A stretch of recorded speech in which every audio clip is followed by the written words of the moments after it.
तर रेसिपीज पाहायची म्हटलं की यूट्यूबवर वेगवेगळे चॅनल आहेत, मोठ्या आहेत, छोट्या आहेत. त्यापैकी अगदी छोटं असलेलं चॅनल म्हणजे सविताज किचन मराठी.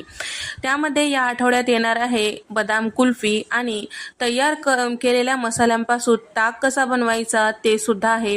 मराठवाडा स्पेशल पाटवाडी रस्सा किंवा पाटोड्याची भाजी कशी करायची, कडू न होणारं कारल्याची भाजी कशी करायची ते सुद्धा येणार आहे. आणि त्यासोबत मसालेदार शेवग्याची शेंगाची भाजी. तर अशा पद्धतीच्या मसालेदार भाजीसाठी त्याचा मसाला कसा ताजा बनवायचा ते सुद्धा व्हिडिओमध्ये दाखवलेलं आहे. वर्षभराच्या साठवणीतला मेटवणी कसं करायचं मराठवाडा पद्धतीने इथे मी सांगितलेलं आहे आणि ते कशी खाल्ली जाते मराठवाड्यात ते सुद्धा सांगितलेलं आहे.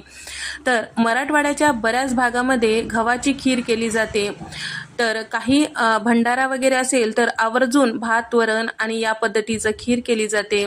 तर गहू कसे तयार करायचे खिरीसाठी ते सुद्धा सांगितलेलं आहे. खीर कसं करायचं ते सुद्धा दाखवलेलं आहे.